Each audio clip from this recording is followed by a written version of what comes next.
Pemirsa, terima kasih Pian masih bersama kami. Berita selanjutnya, Mahabarakan. Kebersihan dua rumah susun sewa atau rusunawa yang berada di kawasan Banjarmasin Selatan menjadi sorotan dalam rapat laporan keterangan pertanggungjawaban 2024 antara DPRD Banjarmasin, Dinas Permukiman wan Perumahan Banjarmasin, tengah hari Sabtu 12 April 2025 karena kondisi kebersihan rusunawa yang dinilai sangat kurang terjaga.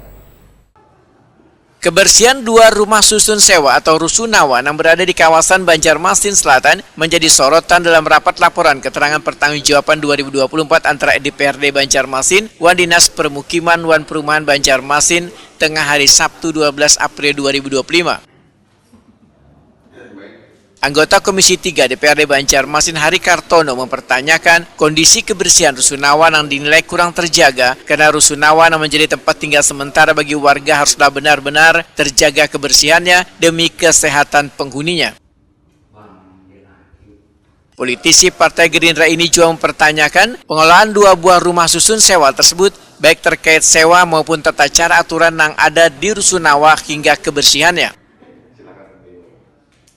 Hari Kartono meminta dinas terkait harus lebih sering mengontrol rusunawa yang menjadi tempat tinggal sementara ini.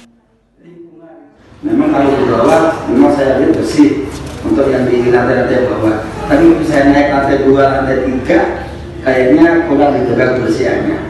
Tolong dari, ya ada keluhan-keluhan juga dari beberapa penghuni rumah susun ini terkait PDAM. Kan mereka memang yang menghuni saat ini, memang mereka adalah memang orang-orang terdampak yang sakit, yang kerjanya memang kerja serabutan. Kadang ada beberapa dari pihak dinas yang dari dinas pergi mungkin saat mereka terlambat antara 1 bulan atau 2 bulan karena memang nggak dapat gaji karena mereka penghasilan yang bukan kayak tetap, jadi langsung baliknya dicabut gitu. Anunya untuk terkait PPN-nya dan juga terkait dengan listrik. Kepala Disperkim Banjarmasin, Chandra Iriandi Wijaya, Wetakuni Prima TV memedahkan dua rusunawa yang berada di kawasan Banjarmasin Selatan diperuntukkan gasan warga berpenghasilan rendah.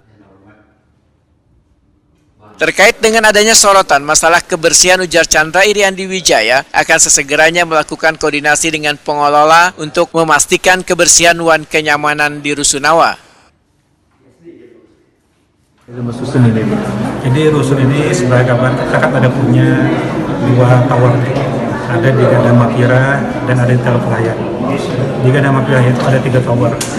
Jadi memang 3 tower ini memang diperuntukkan untuk masyarakat berpenghasilan rendah. Itu ada 3 lantai. Lantai paling atas tadi itu 150.000 per bulan. Lantai 2 200.000 per bulan. Lantai paling bawah 210.000 per bulan. Saran masukan dari Dewan tadi akan segera kami lanjuti dengan melakukan pengecekan ke lapangan, kemudian segera kita dapat untuk menjaga kebersihannya di lapangan oleh Kabupaten Rusun.